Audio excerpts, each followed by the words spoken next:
23 richest politicians in Nigeria, plus my greatest political blunder. Yes, and I shall regret to my dying days for advising Zeke wrongly. Yes, we are going there. Episode 203 of the Bleeding Edge is exactly what we're going into today. Nigeria's Third Republic political history. Yes, you can clearly see the way they messed up a nation under God that God blessed with everything on the surface of the planet. Yes, the regions, we're going there. And the plight of the Yoruba people in a contraption called Nigeria. The question is, who cursed that God-forsaken nation called Nigeria? Look at 63 years after independence. Just look at exactly the way they've messed up. Both the north, the northeast, northwest, north central, south-south, southeast, southwest.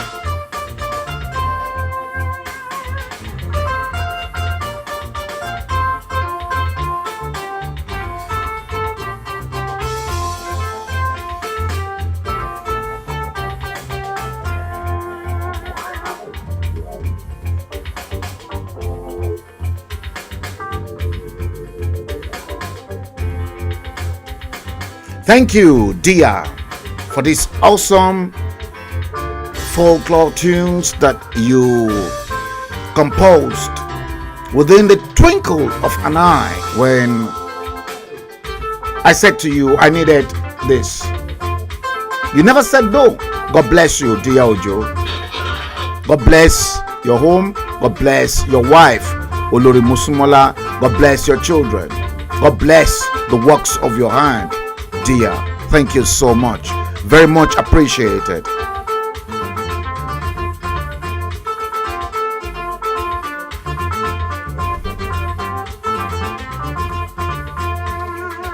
Yes, I will definitely acknowledge those that comment. Pastor Adio General, good evening. Oba Matthew, good evening. I can see many of you from the studio.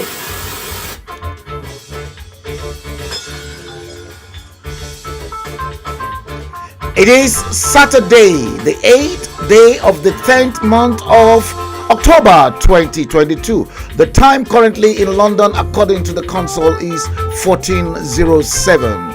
Welcome to episode 203 of the Bleeding Edge, the series we ignited over a year ago.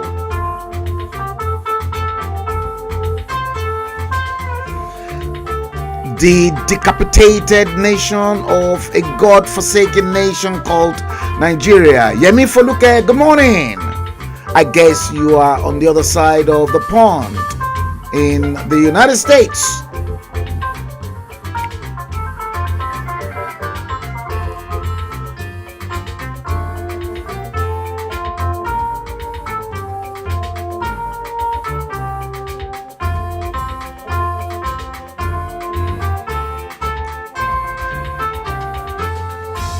Oh yes.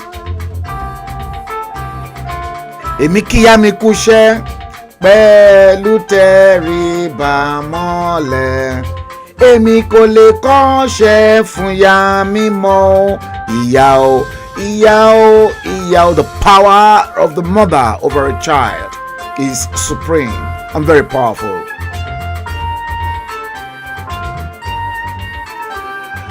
Boko Haram. I'm going to show you something today on episode 203.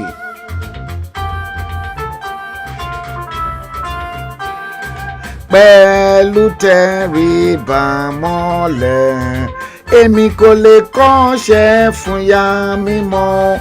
Ìyá o, ìyá o, ìyá o.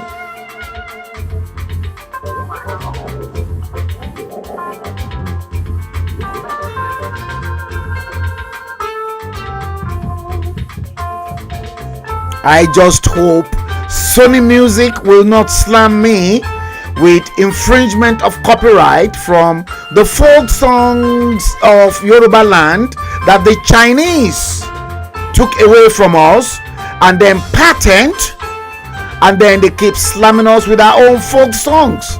That is the problem we have.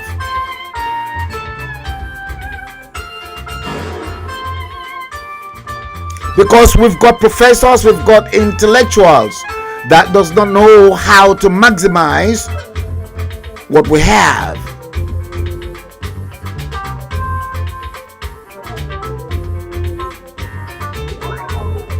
Láìsí ọkọ́ àti àdá kò ì pé o, kò ì pé o.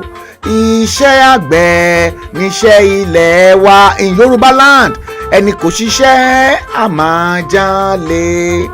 Ìwé kíkọ́ láìsí ọkọ́ àti àdá kò ì pé o, kò ì pé o. I love my Yoruba tribe, but the contraption messed it up.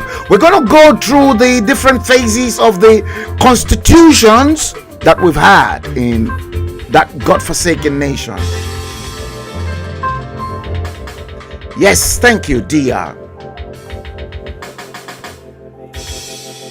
Thank you, dear.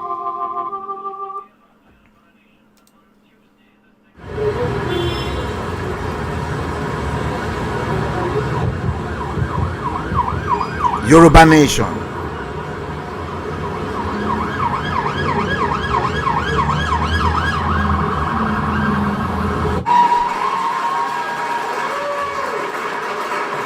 Yes, share the stream.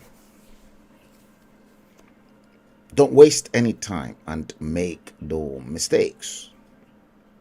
Episode 203 of The Bleeding Edge is exactly where we're going today. 203.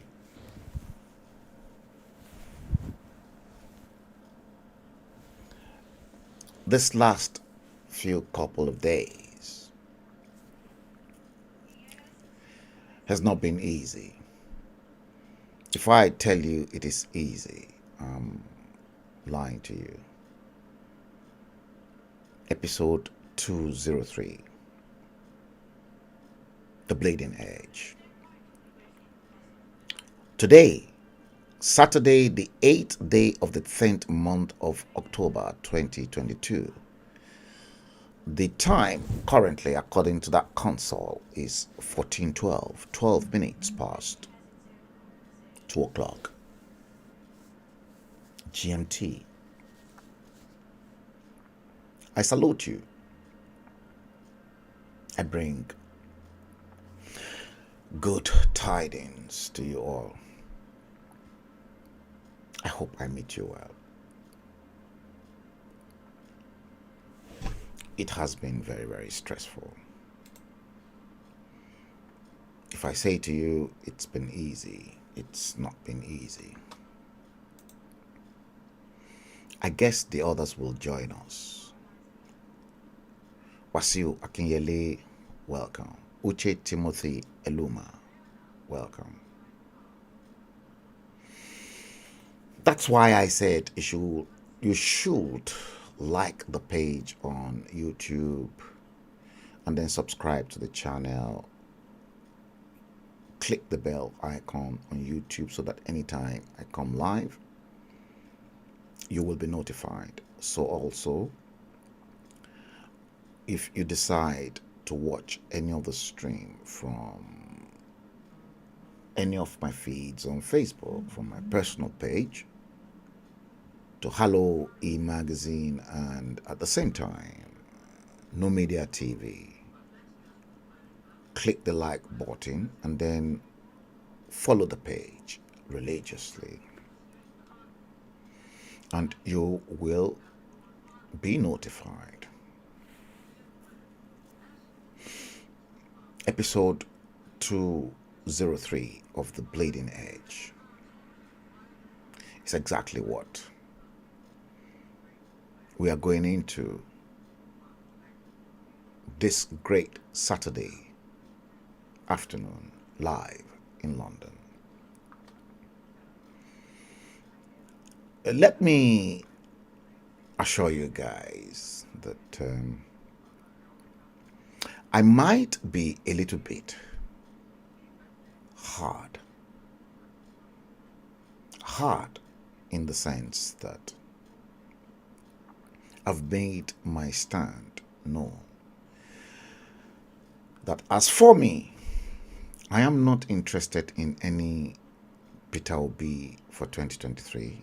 I'm not interested in Bola Ahmed Tinubu for 2023. So also, I'm not interested in an Article 2023 presidency. Let me assure you, I stick to my guns, and I still believe that the breakup of Nigeria is imminent, and I'm going to spell that out to you today. And I've got proofs.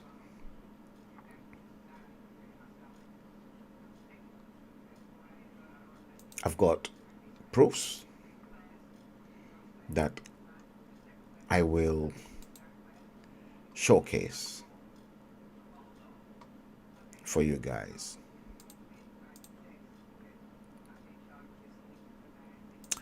Let me bring in this. For those of you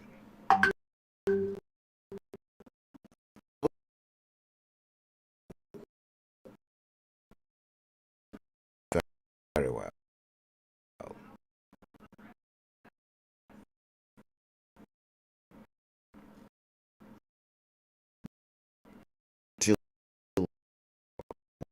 to a landscape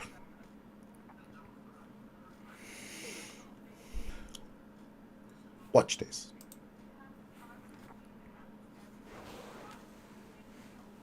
I'm going to leave this. I want you guys to study that. Study that from 1 to 19.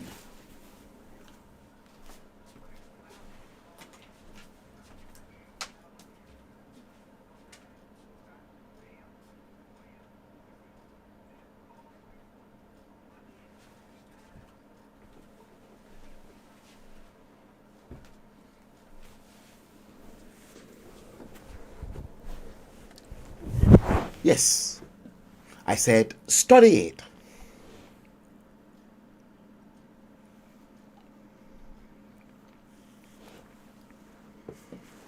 Because I want to talk more on this.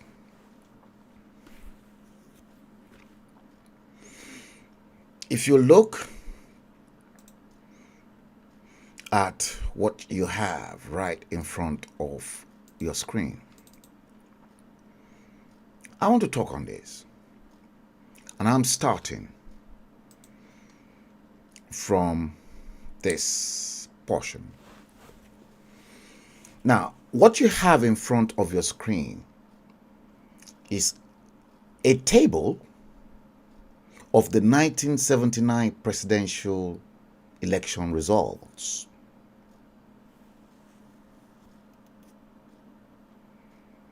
Did you get that?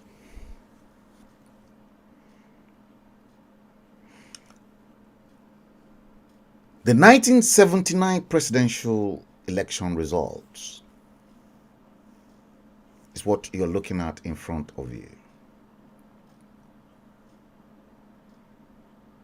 Because to some people, they believe we are one Nigeria, but we are not.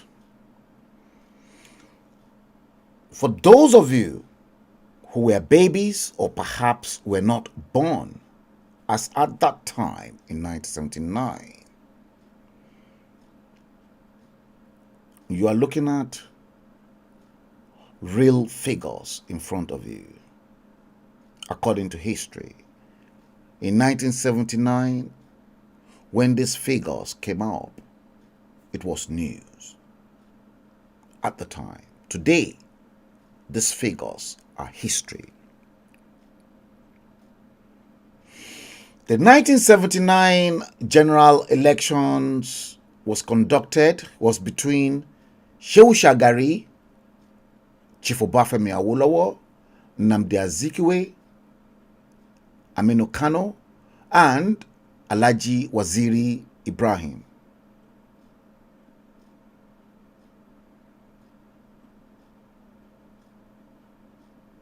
Ibrahim Waziri.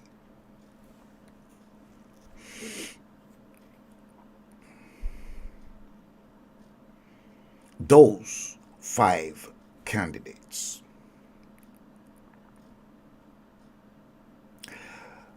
I want you guys to please take note of the first state, the 19 states of the federating unit at the time.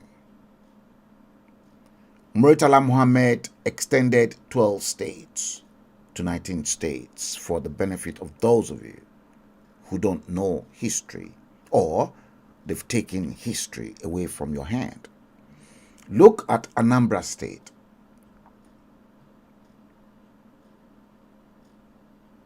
Look at the total votes cast in 1979 in Anambra State.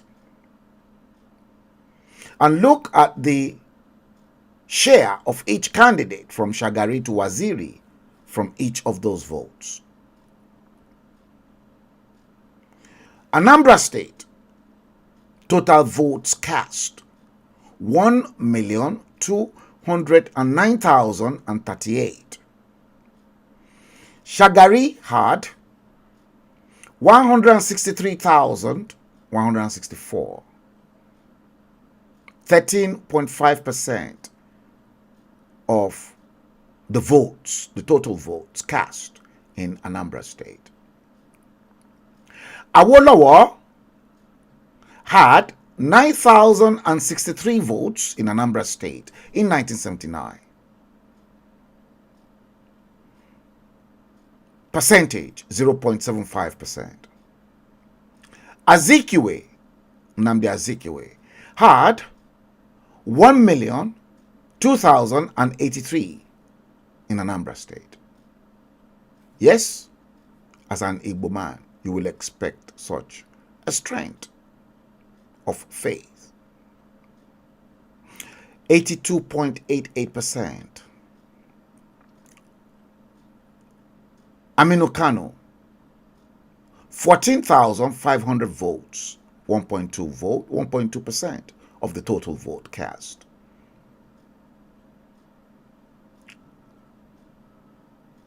Ibrahim Waziri, 20,228, 1.67 votes. I want to focus more on the East. On the score, Awolowo's share of the vote,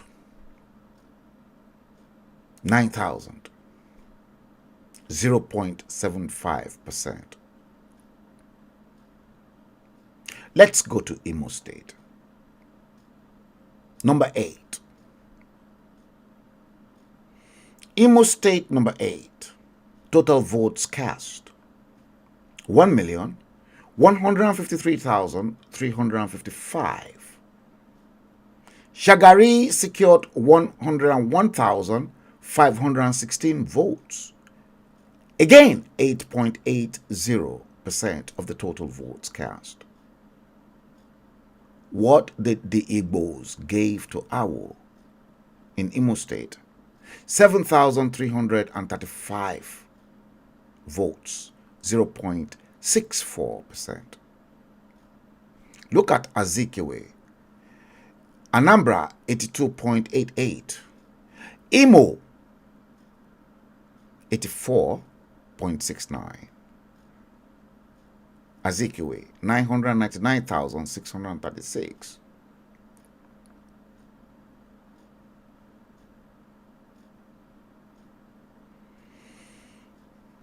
Where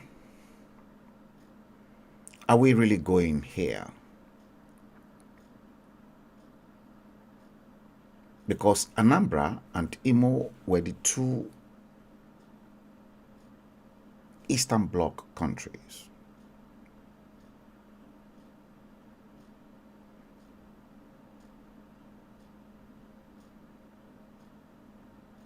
Now, looking at the 1979 presidential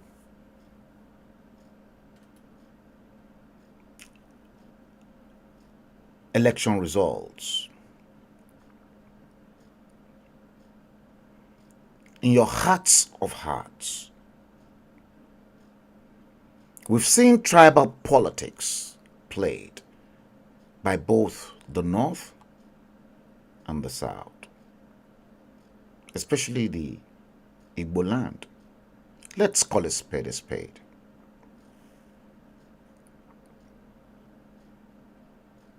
Many of you haven't seen this table before. If you look at even states like Bauchi, Benue, Gongola, Kaduna, Kano, Kwara in the Middle Belt, Plateau, look at the votes delivered. Sokoto, look at the votes delivered to Awo. Compared to the votes the Igbo people delivered in 1979. And some people who are mentally derailed want me to now embrace a Peter Obi presidency. Like I said, I'm not interested in Peter Obi. I'm not interested in Bola Ahmed Tinubu. And I'm not interested in Atiku Abubakar. And I'll prove that.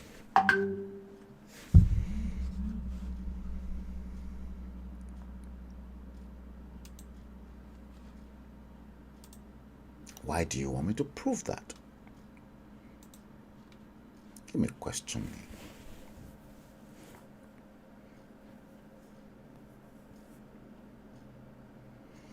In Kadedeji, 12 to thirds. Thank you for that.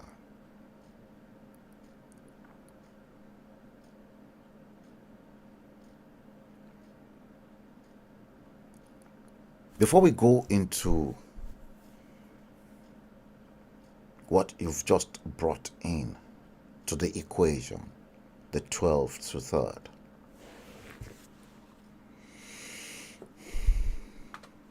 Steve Osage, good afternoon.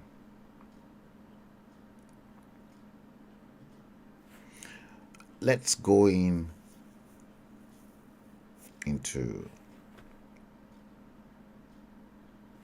this. So far, so good.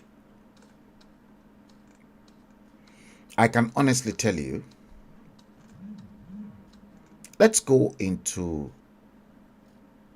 the different constitutional phases that the contraption called Nigeria had to face.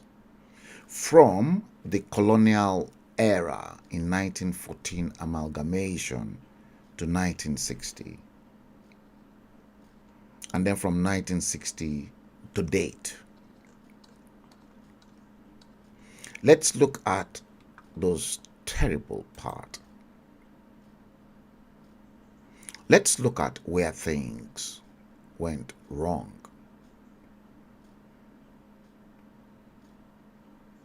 Let's look at those who created that mess. You've seen 1979 fraud. You've seen the voting pattern from different parts of the country in 1979. I tend to revisit history because you cannot rule out your history from your political setup. The history of yesteryears is exactly what the politicians of today are having to play about with. And that is the pain I have to go through, with nothing to show for a hopeless, ridiculous, nasty piece of a contraption called Nigeria, other than for the people to be completely made redundant and useless. Completely useless.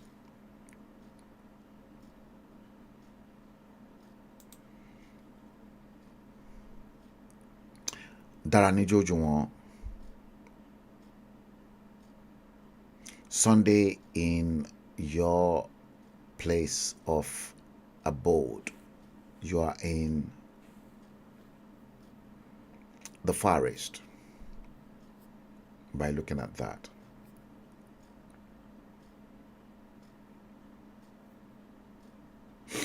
Right.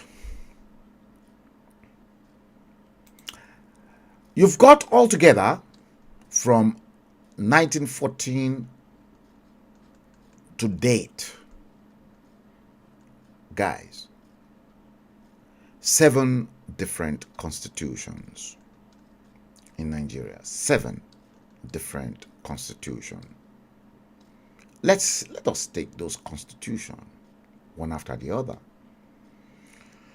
See, colonial era of Nigeria between 1914 during the amalgamation to 1960.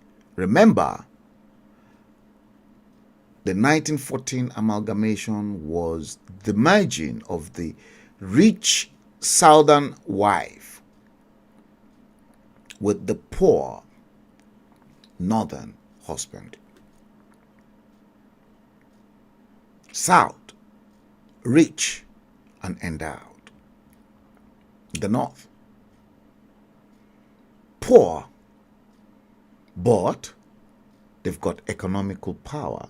The arid land, good for farming.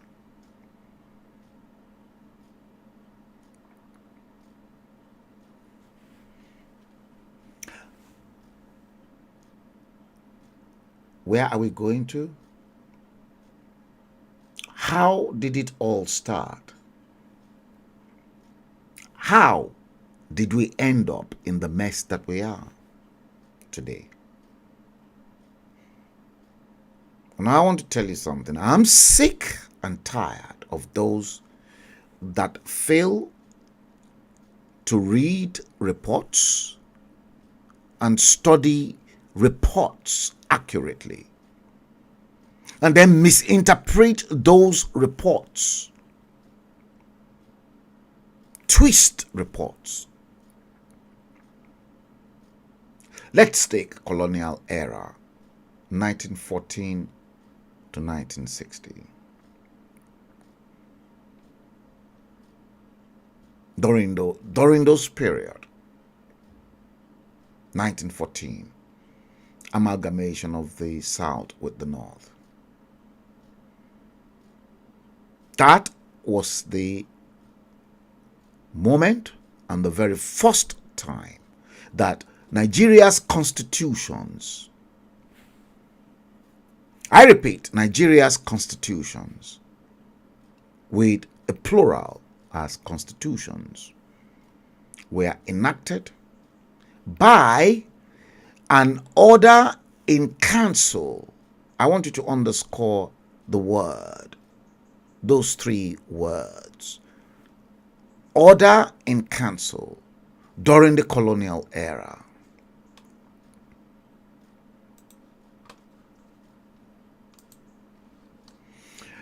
Now, you may ask me, what is orders in council? And this is where I continue to say, I hate those that will come out and then preach and then propagate lies to you, because they simply have failed to carry out research. Orders in council are orders that have been approved at a meeting of the Privy Council personally by the king. Did you get that? Personally by the king. The moments in question, 1914 to 1960, 1914 especially, let's take 1914, we had the king as the head of state in Nigeria. So orders in council are orders that have been approved by a meeting of the Privy Council personally by the king. We can translate that to the queen later. They fall into two broad categories: statutory and prerogative. Statutory orders are made under any of the numerous powers contained in acts of parliament, which gives His Majesty a power to make orders. Now, some of you out there may ask, what was the purpose of the orders in council? The answer is very simple. Traditionally,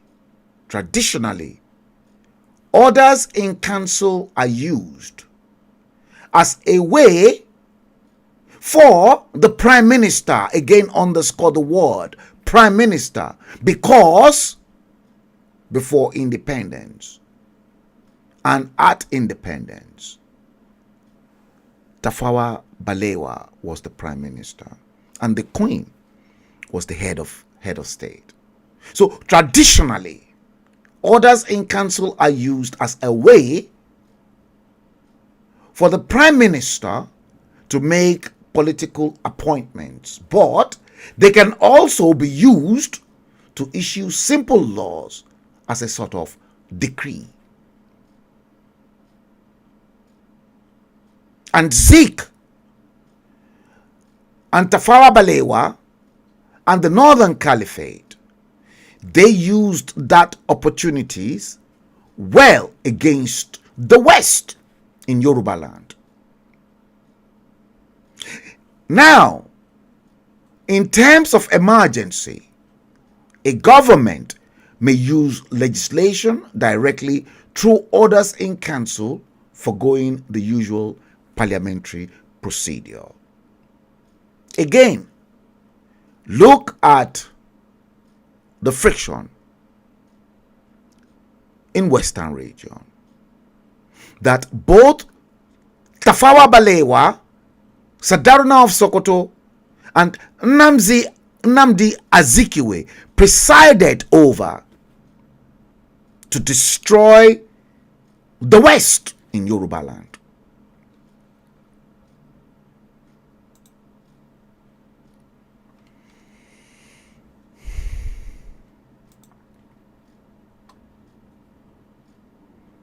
I was on order in council during the colonial era.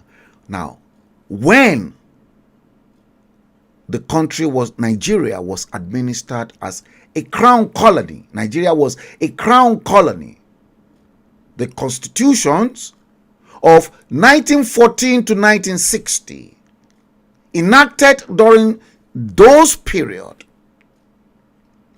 were the Clifford Constitution in 1922, the Richards Constitution in 1946, the Mcpherson Constitution in 1951, and the Littleton Constitution in 1954.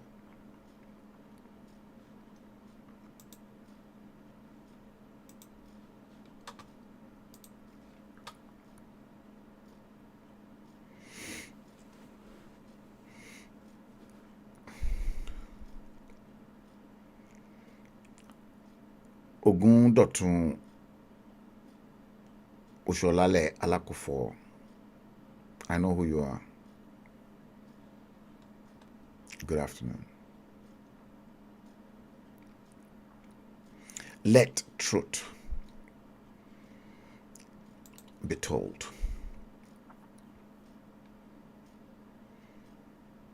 In 1946, the second constitution, remember,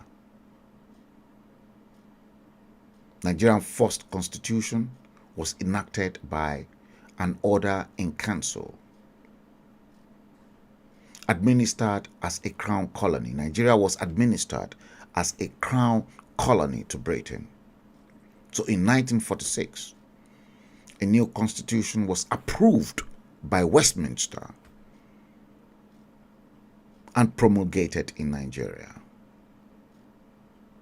This constitution reserved effective power in the hands of the Governor General and his appointed Executive Council. So the so-called Richards Constitution, after Governor General Sir Arthur Richards, who was responsible for its formulation, provided for an expanded legislative council, empowered to deliberate on matters affecting the whole country called Nigeria. As such, separate legislative bodies, the Houses of Assembly, were established in Nigeria. In each of the three regions to consider local questions and to advise the lieutenant governors. Awolowo, Okpara, and in the north,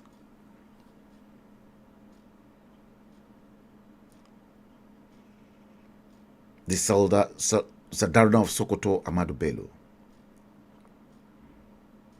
The introduction of the federal principle with deliberate authority devolved on the regions signaled recognition of the country's diversity, Nigeria's diversity, although realistic in its assessment of the situation in Nigeria at the time.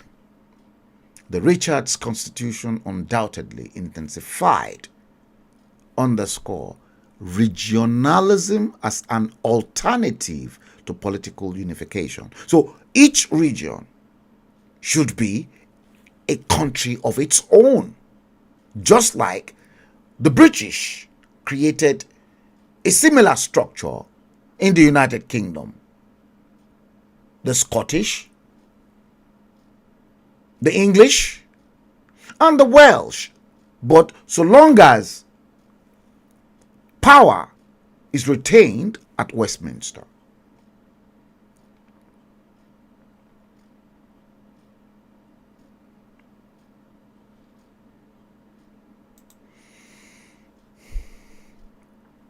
If you don't know all this, you're stupid.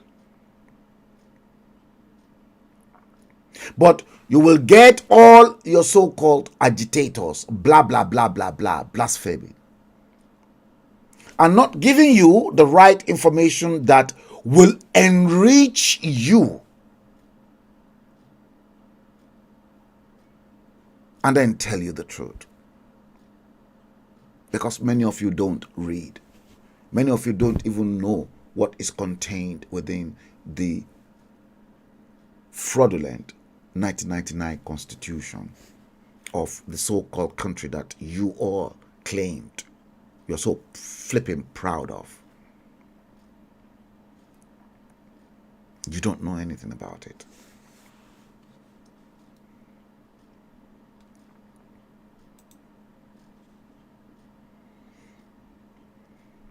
The pace of constitutional change accelerated after the promulgation of the Richards Constitution. Richards Constitution was suspended in 1950 against a call for greater autonomy. What are those greater autonomy? The greater autonomy is that each region should administer themselves. I want many of Perhaps Professor Banji Akintoye is in a better position to educate many of you about all these constitutional reforms and bring in a better intellectual argument for a promulgation of a Yoruba nation.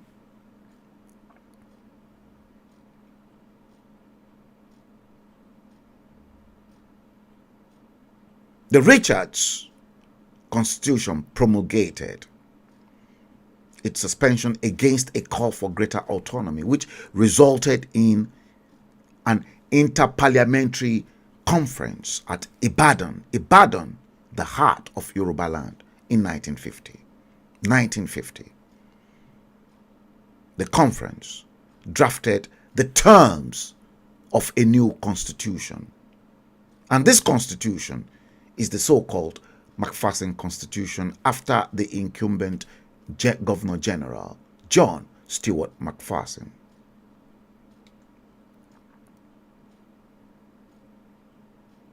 We're talking about 1950. All those founding fathers,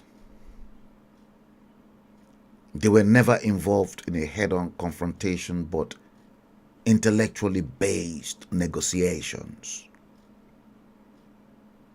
I repeat, intellectually based negotiations. The most important innovations in the new charter reinforced the dual course of constitutional evolution, allowing for both regional autonomy and the federal union. By extending the elective principle and by providing for a central government with a council of ministers. Make no mistakes, the ministers were drawn across the nooks and crannies of all the three regions. I will come back on what the late Chief S.L. Akintola Tukwich, Nnamdi Azikiwe, Sardauna of Sokoto Ahmadu Bello, and Tafawa Balewa, Prime Minister, caused friction in the Western region. Many of you perhaps don't know that it was Chief S.L. Akintola that established the Nigerian Airways as Minister of Aviation.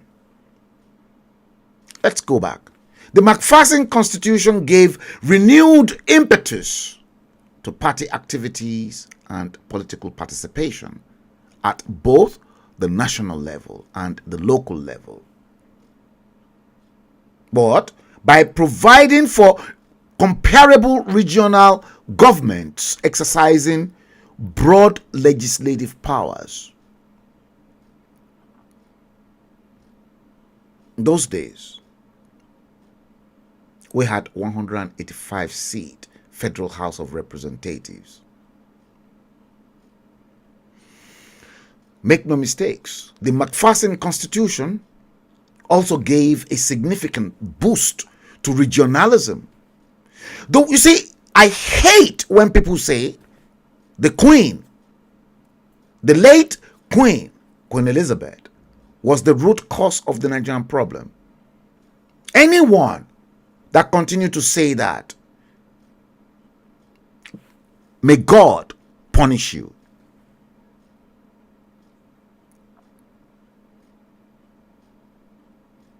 The Mcpherson Constitution gave a significant boost to regionalism, to regional government,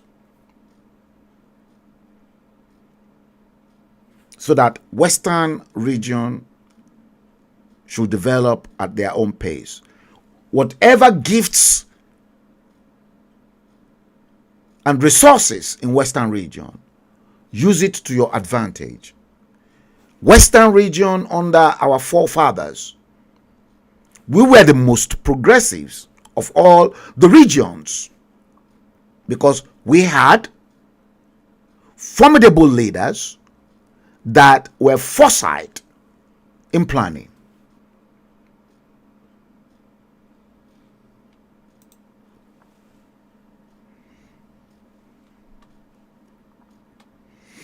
Francis Chinedu Ayaora. Good evening.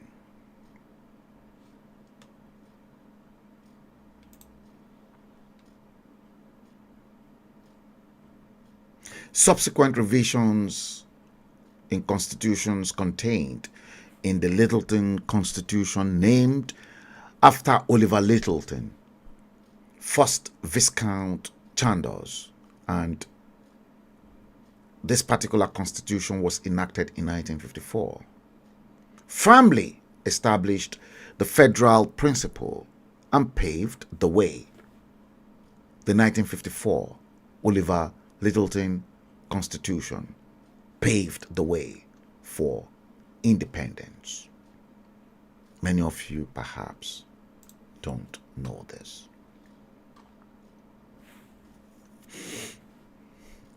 Many of you don't know. Many of you don't know. That is the pain. That is the pain. Episode 203 of The Bleeding Edge is exactly what we're treating. Let's do this.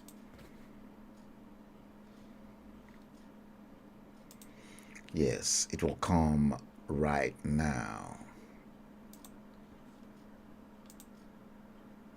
Let's do it. It is coming.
Welcome to NuMediaTV on Facebook, YouTube and Twitter.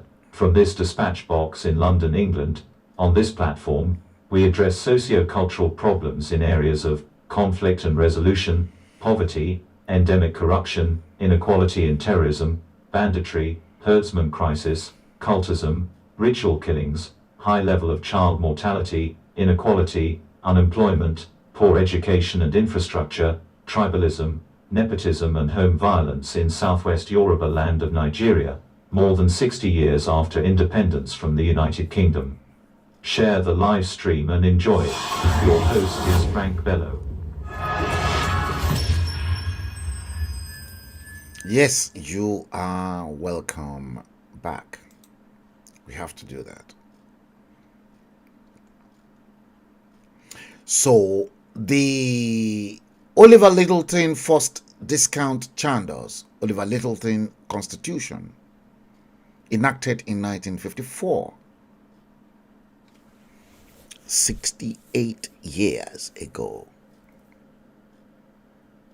firmly established the federal principle and then paved way for our independence in 1960.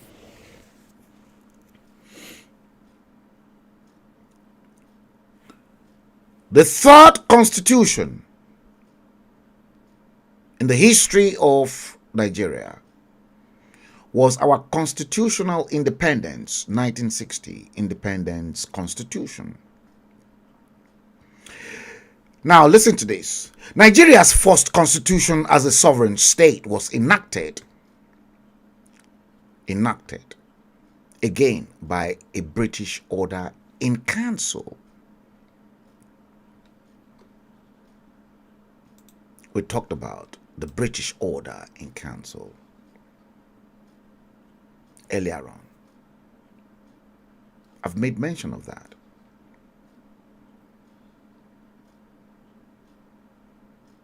The purpose of the orders in council basically is a traditional orders in council that are used as a way for the prime minister to make political appointments, but they can also be used to issue simple laws as a sort of decree in terms of emergency. Make no mistakes. In terms of emergency, what did Tafawa Balewa did in the West during Operation Wettier? He declared a state of emergency because both Zik and Ahmadu Bello, the Sardauna of Sokoto, were not pleased with the rapid development seen in Western Nigeria. And as such, their mission was to frustrate that development.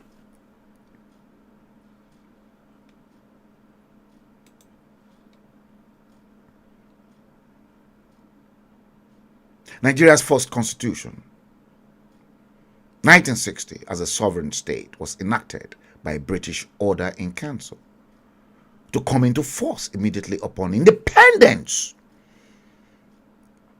On October 1st, 1960, under this constitution, October 1st, under that same constitution, Nigeria retained Queen Elizabeth II as titular head of state, as Queen of Nigeria. But guess what? The North deceived Nnamdi Azikiwe.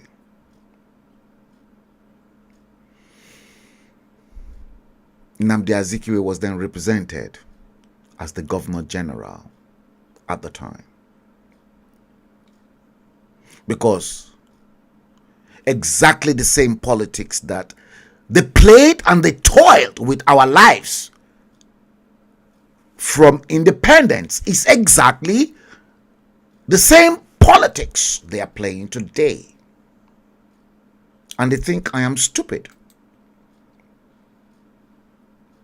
I ain't stupid.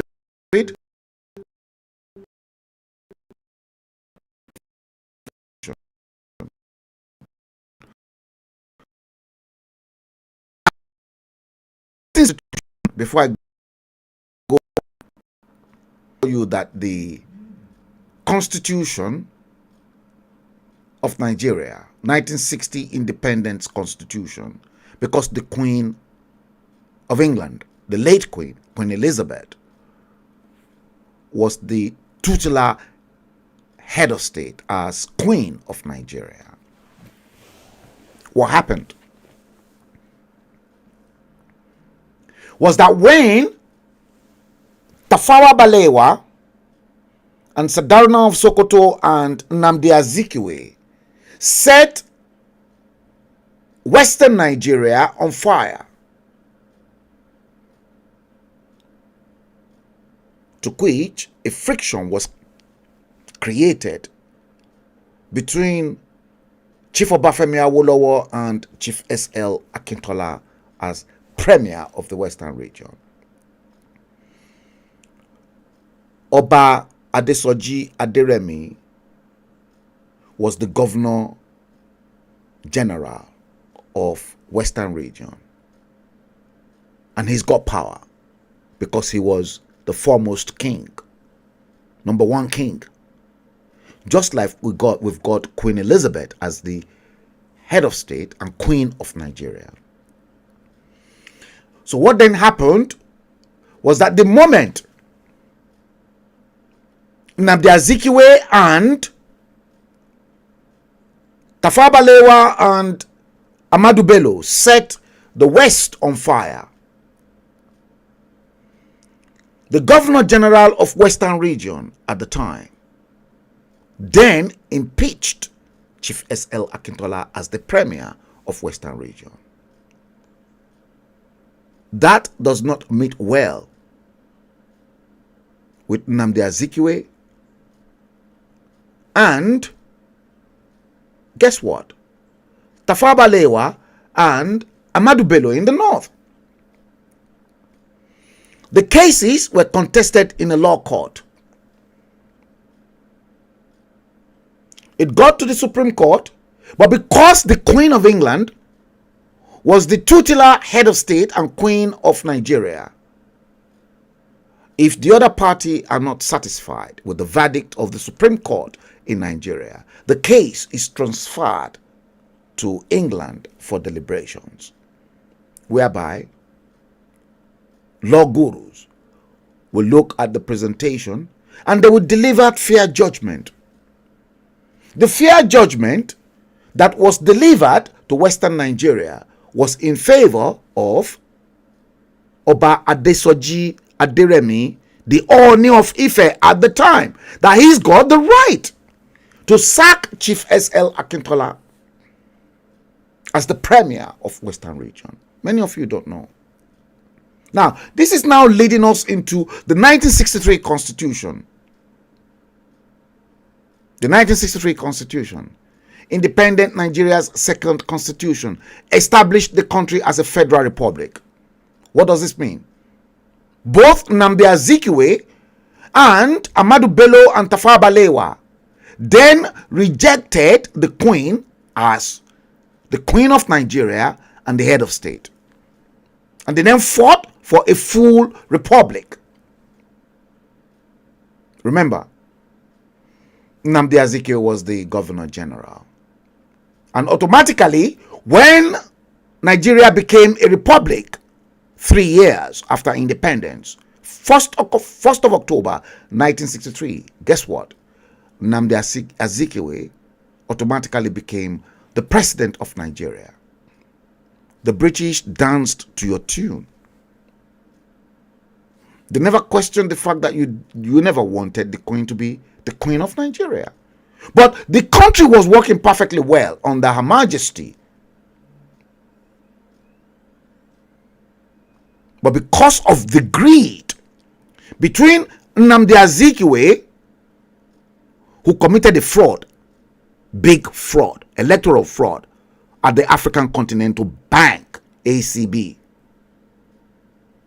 at the time, because the British were intending to hunt Nnamdi Azikiwe because of the fraud he committed with the African Continental Bank.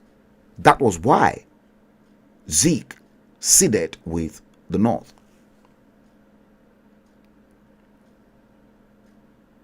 He became the president. He thought he would have executive power, but the Fulanis said no. You are only a ceremonial.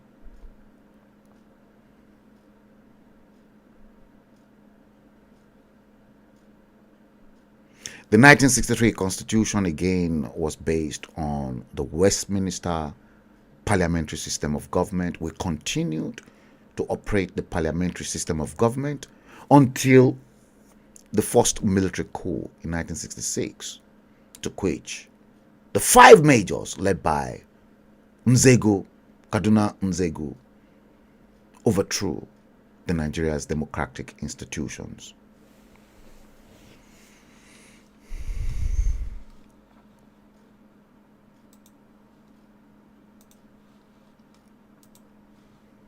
You can see the mess you guys are into.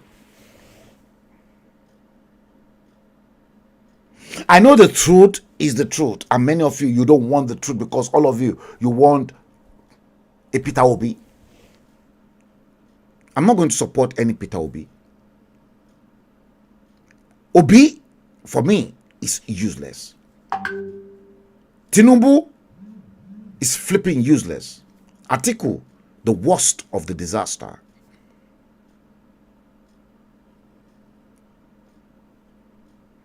The worst of the disaster.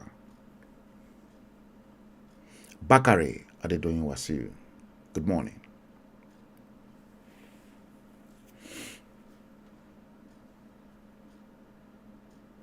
Like me, hate me, that is the truth, the whole truth.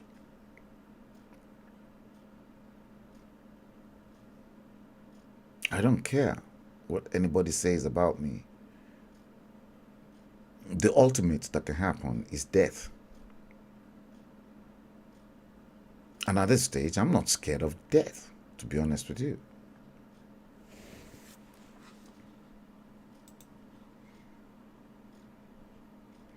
The 5th 1979 Constitution, Second Republic.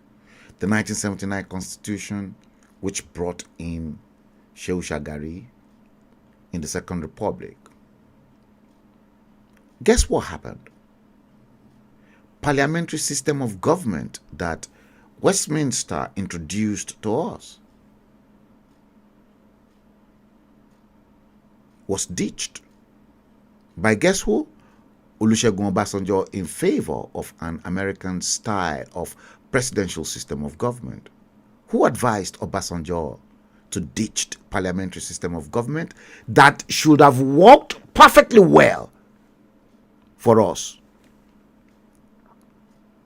His good friend, who was president with him in the United States at the time, Jimmy Carter.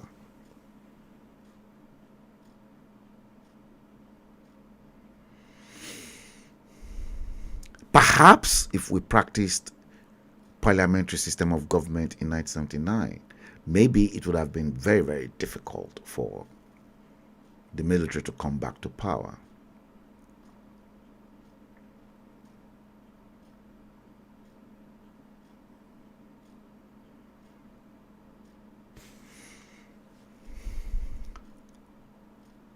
In as much as Gowon created the problem as well, the bane of the problem of Nigeria, Gowon. Number 6, the 6th Constitution, 1993 Constitution, Third Republic. The 1993 Constitution was intended to see the return of democratic rule to Nigeria with the establishment of a Third Republic. It was never fully implemented, and the military resumed power until 1999. 1999 Constitution, the fraudulent 1999 Constitution, your fourth republic.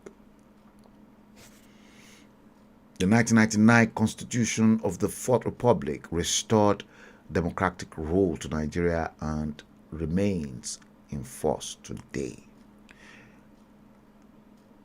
In January 2011, 2 amendments of the 1999 Constitution were signed by Goodluck Ebele Jonathan, the very first modifications since the Constitution came to use in 1999.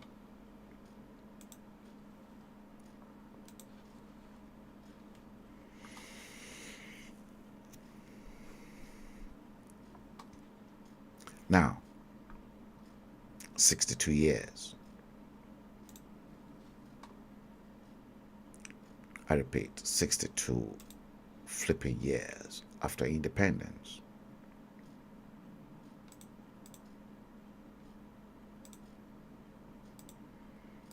This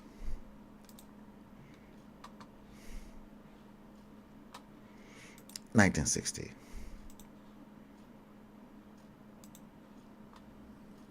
1960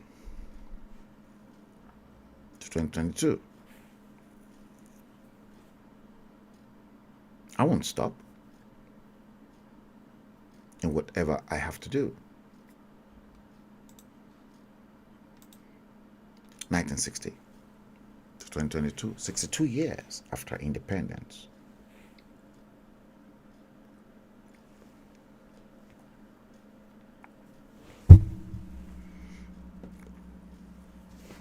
What have you done with yourselves? What are your achievements in 62 years? What exactly are your achievements in 62 years?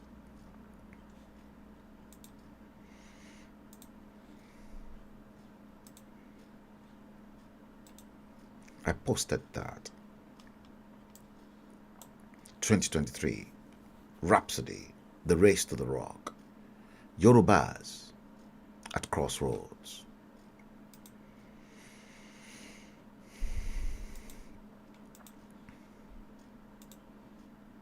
Will there be any 2023 in Nigeria?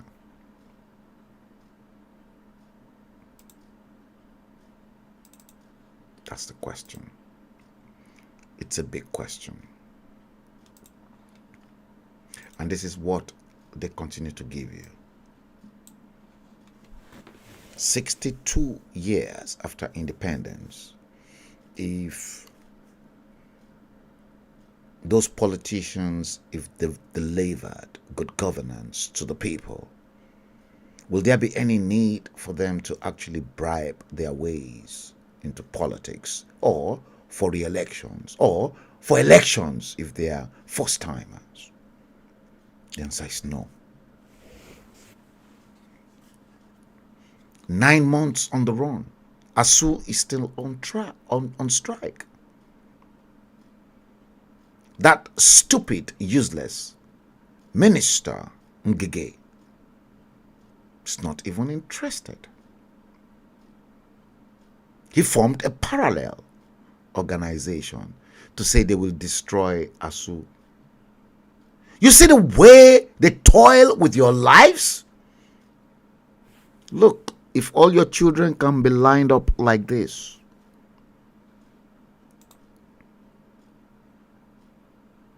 if they can line up your children only to give them to 200 naira, 500 naira,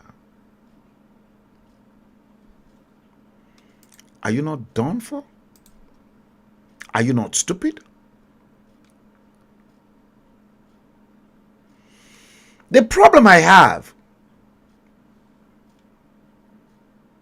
is this. When you bring in fake bishops and you want me to support you, fake bishops,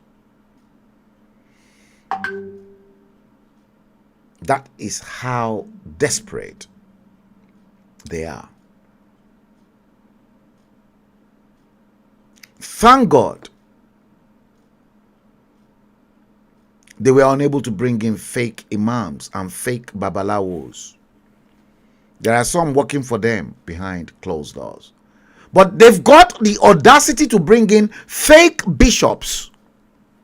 These are the people.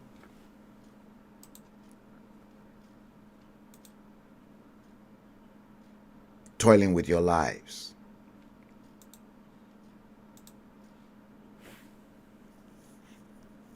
They've stolen everything that rightfully belongs to you. Especially those two, Atiku and Tinubu. I will never retrieve everything I have to say to them. Let them send their dogs to me and let them challenge me. And I will come out with some hard facts.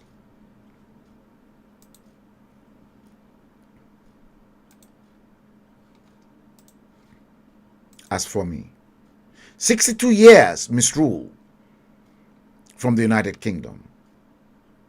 I'm presenting my own argument for the need to break up Nigeria immediately. They should return that country back to 1963 formation, regional formation, because the Yoruba agitation is a mess. They've messed it up.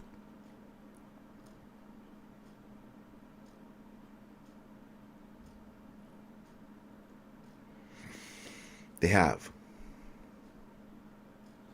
See, many seem to forget the Fulani agenda. There is the Fulani agenda. Tinubu and his supporters, they don't understand the Fulani agenda.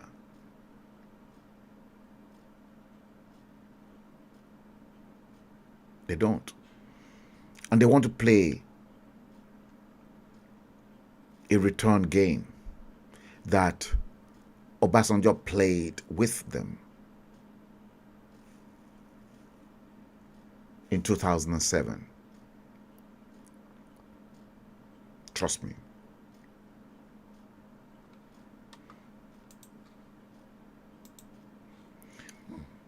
"23 years, 1999 to 2022. What can you show? What can you say to your politicians? This is exactly what we've benefited from you. Have they built hospitals?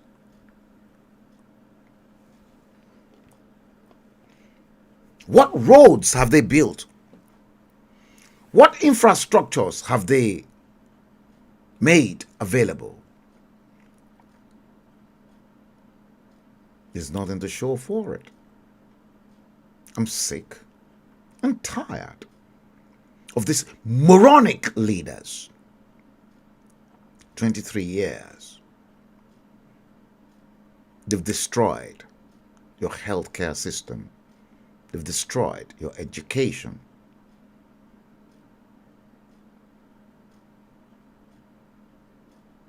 They've destroyed everything.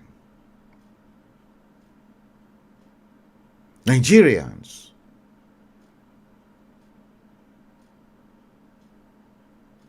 cannot cope with life because they so much depend, especially those that are in the southwest, in Yoruba land, depend on relations abroad to send them money. This is hard. In this last few days, 5 days to be precise, the number of people who want me to help them, I just cannot. School fees due. They don't have money to pay for school fees. And the mistake Bola Ahmed Tinubu made was in 2019. And that's why I will never forgive him.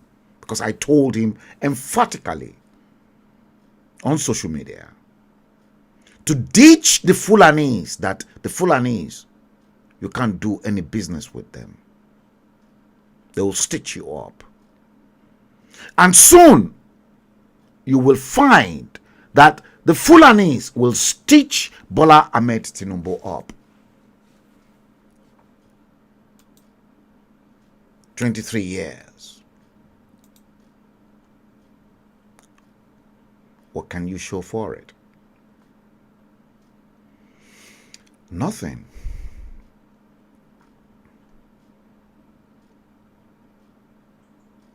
Nothing.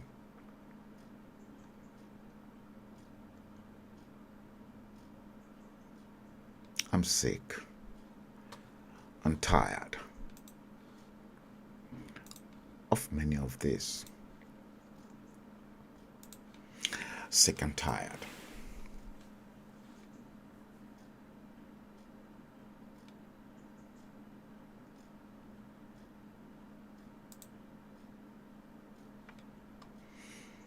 Sick, tired of many of them.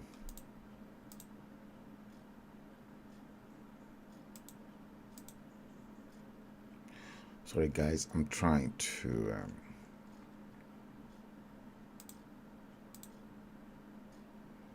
I want to bring in some videos for you, and I want to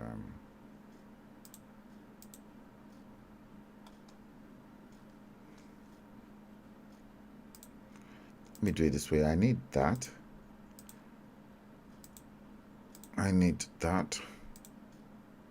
Okay, that one is gone, and I think I will have to bring in this. Let me bring in this one. Add. Guys,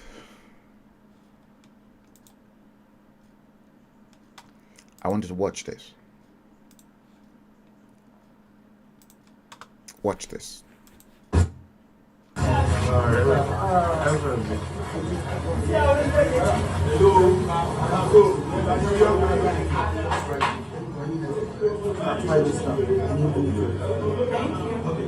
Bola Ahmed Tinubu election recharge card.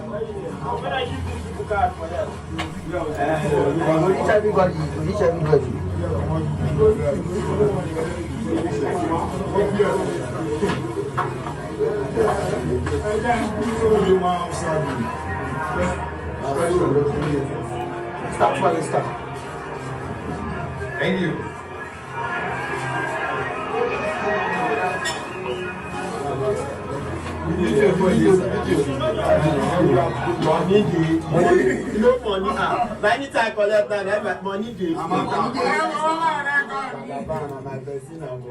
I know they don't get take card in give you. Any network. Any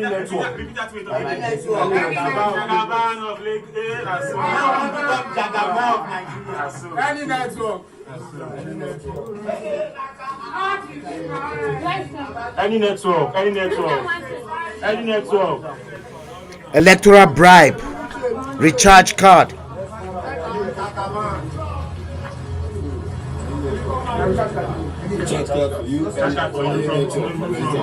From Jagaban himself.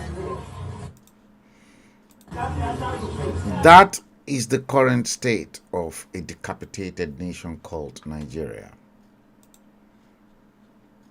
And you guess what? Let me break it down.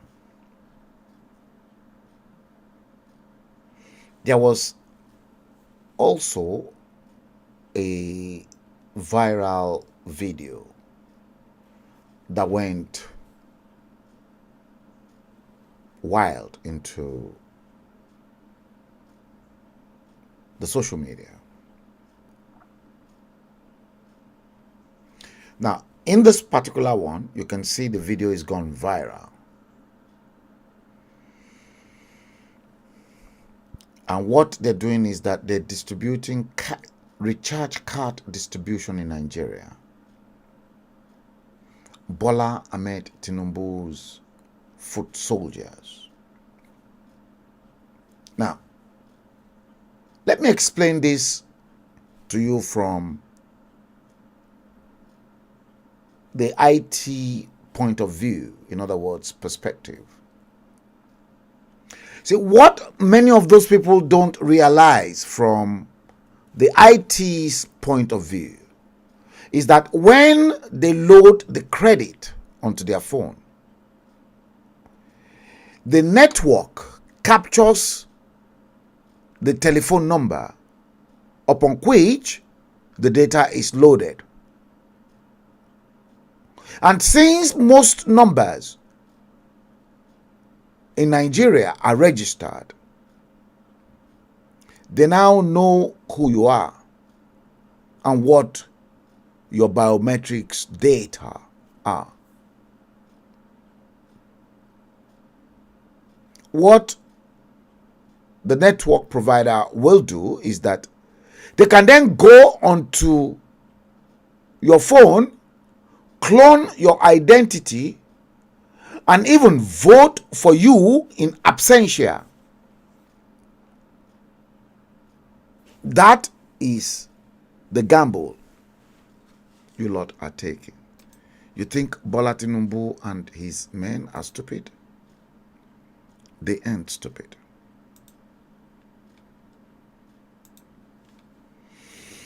They're not stupid.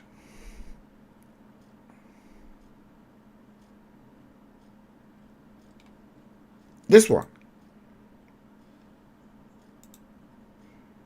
As I begin to wind down.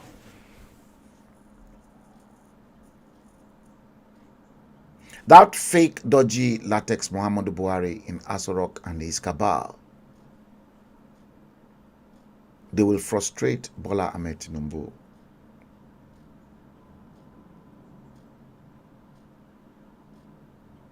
Tinubu's political career is finished. It's over.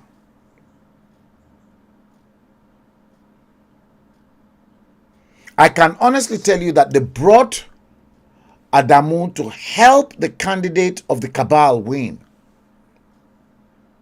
I'm not too sure whether Tinubu is going to swap to SDP.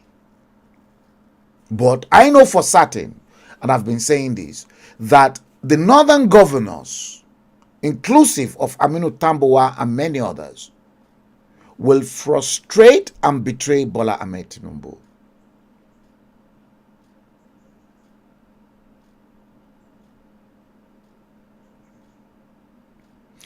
Bola Ahmed Tinubu is just fooling himself. The northern oligarch, they've already anointed someone.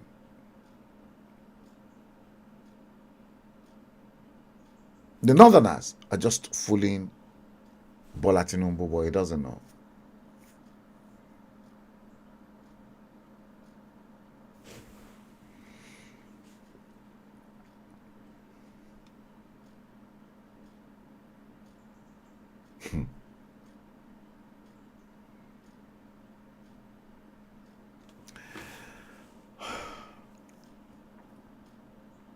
Let's go into general elections. If there is a 2023,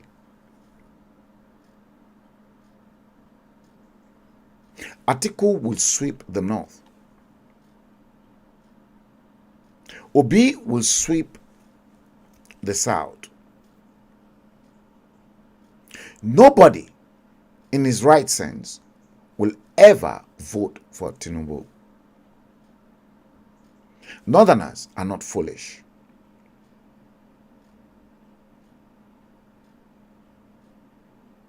Northern governors will betray Bola Tinubu in the general elections. And they will help Atiku win. Asorok Villa's cabal, make no mistakes, are secretly working for an Atiku presidency. Abdullahi Adamu will betray Bola Tinubu. Lawan will betray Bola Tinubu. Tinubu can never win and will never win the North.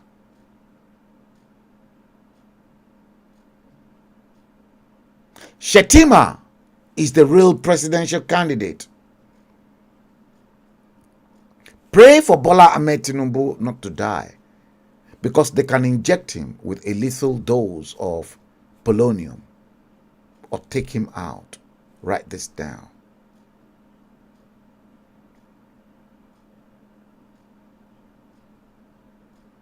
And if after general election and Tinubu wins, let's go into the third season. The cabal will never hand over power to Tinubu. Wait and see. The election will be cancelled. I want you to pen this down. If the election is cancelled and it is contested at the law court, if it reaches the Supreme Court, Atiku will win.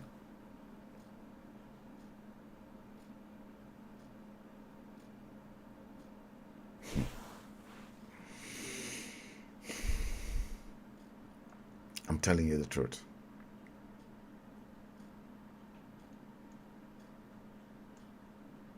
If you like, take it. If you like, don't take it. I'm not bothered. Let's see for how long I've been live. 1 hour 32 minutes, 33 minutes exactly.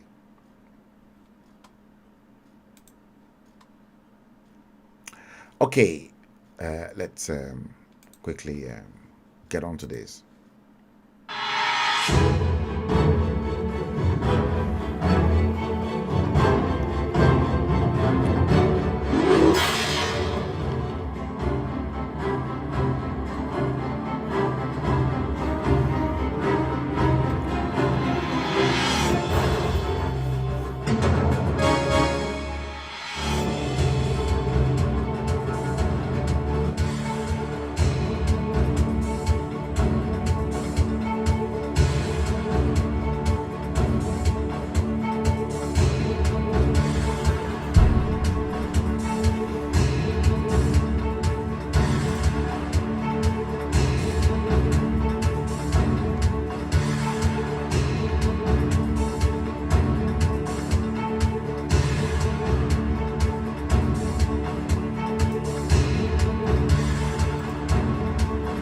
Yes, you guys, you are once again welcome back. I think I've spit the truth. You see, Kwankwanso said he will restructure Nigeria. Our message is getting close to the corridors of power. How?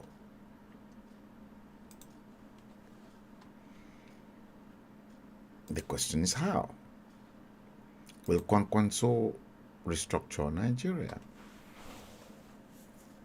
I don't know how this will happen.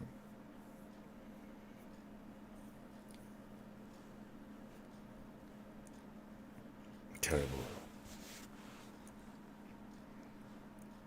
Episode 203 of The Bleeding Edge is exactly what we've done today. Let's bring the stream to an end. Yes, you heard, to an end.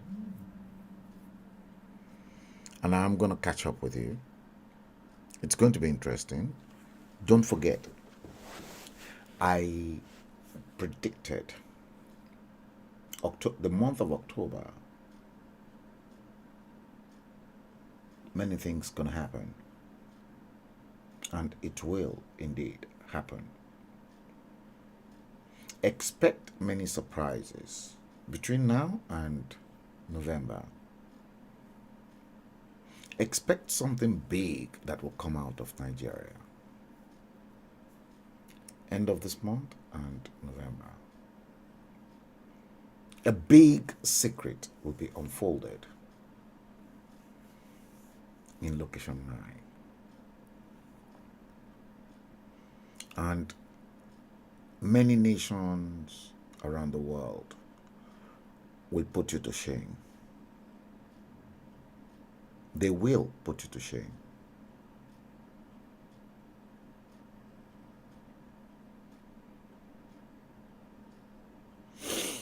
Guys, let's bring tonight's stream to an end. 1 hour, 36 going 37 minutes of streaming. Now, share it. I'll be back ASAP. Click like, subscribe on YouTube, following, click the bell icon. Facebook, click like, follow the page, and then click the bell icon as well. Guys, it's a pleasure for me to come live. We're going to screw it up at some other time. Until that time, I wish you love, I wish you peace, I wish you happiness, and I wish everything that is possible to happen to you that is of good positive energy. God bless you. Have a great weekend, and we'll do it again. Until next time. Peace.